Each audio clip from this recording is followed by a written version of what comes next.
Well, welcome to A Day in the Life. Well, one of the things that we value here at Hoboken Grace is giving you the opportunity to hear how all of us are navigating this together and to be able to see how God's working in all sorts of different situations and all sorts of different ways. And today we're really fortunate because we have with us a good friend of mine, Joe. And so, Joe, thank you so much for joining us. And as we get started, if you would just give us a little bit of a picture of what's been happening in your situation as we're walking through this.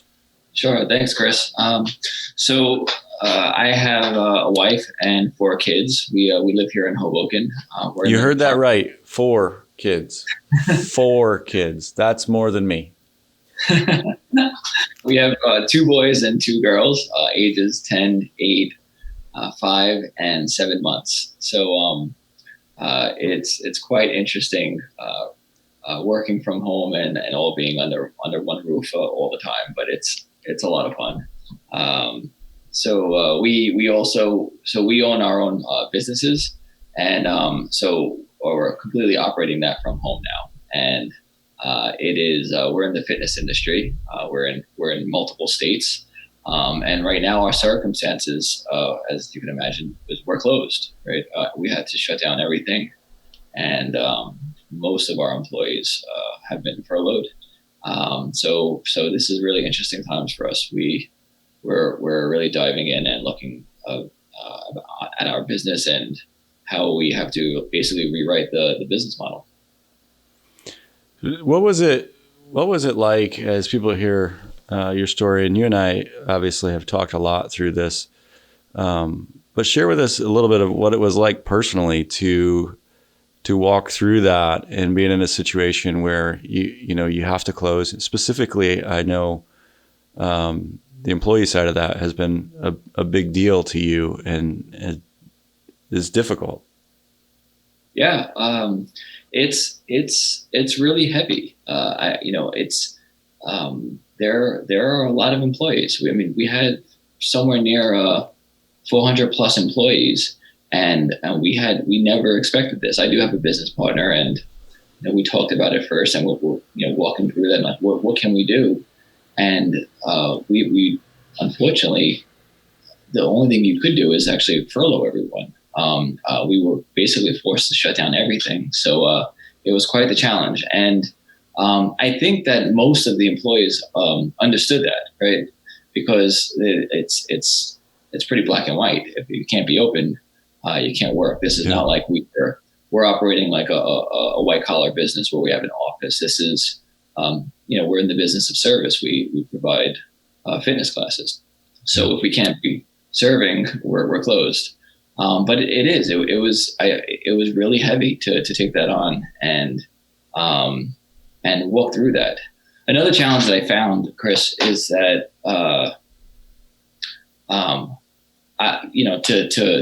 to dive into people, right? There's so many people that you really can't reach out to each one individually. It would completely consume my days. So you start at the top and just try to make sure everyone's okay, check in on them, see how they're doing. But again, there's not enough leadership to go around for everybody when everything shuts down the way it has. Yeah, especially because it's not all local, right? I mean, you're talking about across the nation, which makes it even more complicated. And as you've walked through this, and now as we come to this point, what is it like to think about next steps? I mean, I know yesterday I sat at my desk and just stared at my screen for about an hour trying to think through, okay, what is next? And I feel like for a lot of us, we're playing this guessing game. And what's it like from a business perspective to be in the middle of really that guessing game? Sure. I mean, it's the great unknown, right? So we had a business model that worked for us quite well, and now it's the business model is changing, right? We don't know. There's so much unpredictability of what we're going to be able to do. For example, that once we are able to reopen in state by state, we don't know the order of the states reopening, so we don't know if it's going to be one at a time or all at once. And then we also don't know of the distancing rules. So, yeah. For example, some of our locations, we have up to 50 people in a class. That might be pushed down to about 10. So we have to reinvent what that looks like and make sure that we could do that. So we are spending a lot of time on it of, what does this look like coming out of the gates of reopening? And what does it look like if we have to do this for 6 months or a year?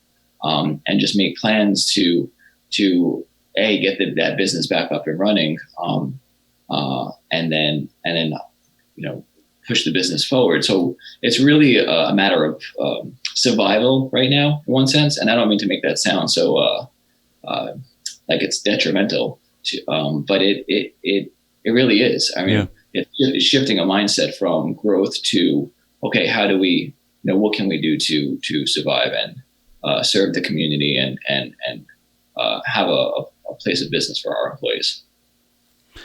As you've walked through this from a personal perspective, you say that you're working from home, and obviously you have 4 kids, even though I told you multiple times to stop at 3. And but as you walk through this from a personal perspective, how have you been able to connect? How have you? What does that look like in your life? Sure. So I think it's quite unique because there's so many people saying, how can you connect when you're quarantined? And for us, it seems like there's no shortage of staying connected, right? It's quite the opposite, actually. We're having a hard time finding a quiet space. Well, that's because you had 4 kids. Yeah. Well, for example, my wife was going to be on this call with me, and we just can't do it, right? Someone has to tend to the children, and so she decided that she was going to do that and give me the time alone to have this call.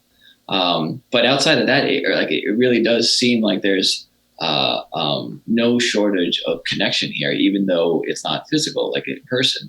I'm still joining I'm part of a men's lunch group.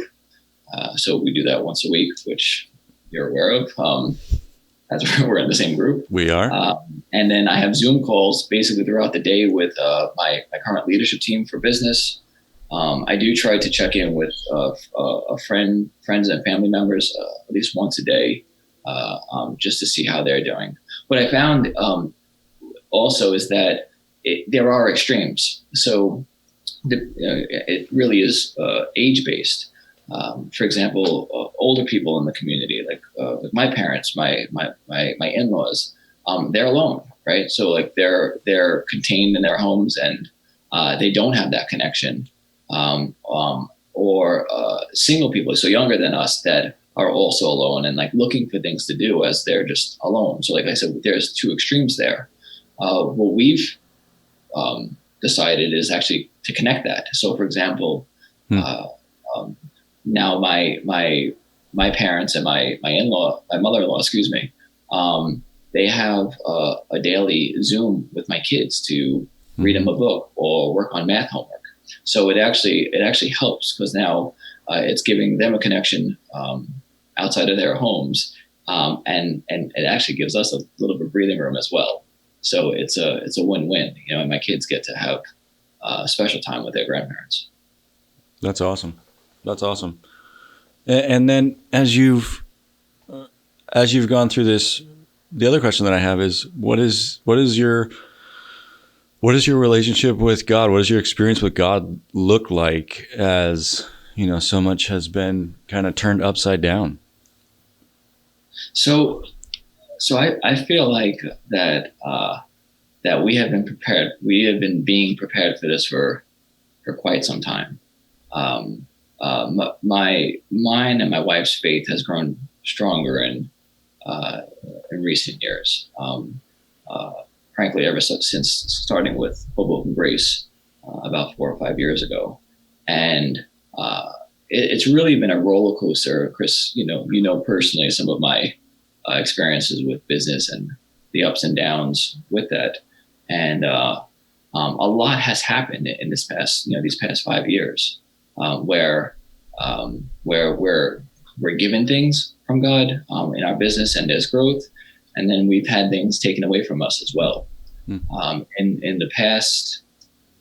In those past 4 years, we've actually found ourselves unemployed 3 times now, and I tallied it, and it was actually a total of 19 months where we went without employment, even though we had businesses to run. But at home, we found ourselves unemployed, which makes it scary, and there's a financial burden there. And that's what I mean, that I feel like we've been prepped for this, because we have gone up and down so many times as of recent. But with our faith growing so strong, it's given us the confidence that to trust in Him, and that's where we see God in all of this, right? He constantly just shows us that He's there, and to trust Him. So many nights I found myself in the past just laying there, nervous, anxious. I'm an analytical thinker, excuse me. So like I'm constantly just thinking, like, what do I need to do? What do I need to do? How do I fix this? And I found over the years of that it's not up to me to fix it, right? Like just to have a trust, and that things are going to fall in place, and that there is a plan, a larger plan than what I could think of, and that has really helped us. Another thing that has happened in terms of prepping us, I want to empathize with the couples that are now full-time, being home full-time with each other and potentially with kids. When I stopped working in corporate America about 4 years ago, my wife and I found it really challenging for us to both be home. Right, we were both on the same turf, and I remember one night she came into my office and basically said, like, I need you to go out, once a week. And we There's laughed a lot about of couples saying that to one another right now. Yeah. Well, I laughed at it about the time at the time, because I was just like, that's quite the opposite of what most couples say to each other. Like, it's like, you're growing out too much. In this case, she wanted me to leave and to get some breathing room, and we've really grown in that. And like I said, I feel like we're prepped for it, because we're not having that challenge at home, right? And like this was things that have happened in our past that have helped us, and the thing is that it's not affecting us like in a negative way. It's actually quite the opposite. We're greatly enjoying the family time together, even with the challenges that are coming with that, right? It's hard to have calls without having an interruption with my kids coming in the room, or someone's always fighting, right? As you know. Yep. With your children, but again, we feel like we've been prepared for this, and there's so many blessings throughout the day that we receive. Of dinner time every night that we're all together, and to help out with the homeschooling. We're having lunch now together every day, and the Bible study with the kids. It's just, there's just so much growth with our family because we're forced to be here. We're not running, and it's really amazing. That's incredible. Awesome. Well, thank you so much for taking the time to share your story and kind of a unique perspective inside of our family. And one of the really beautiful things about the family that God has brought us to be a part of is that we do have so many of these different stories. And so you hear Joe's story from a business perspective and a small business owner, or a couple of weeks ago, as we heard from the Varellas and the nursing situation, all of these different moments, and all of us are working to navigate this together. And it's just incredible to be able to see how we're experiencing God in different ways. And it doesn't mean that we don't have questions. It doesn't mean that that there aren't things that we're working through, but it's just so powerful to see God working and moving through this. And so thank you again for joining us and for being with us today. And for those who are watching, thank you for joining us as well. We'll see you soon.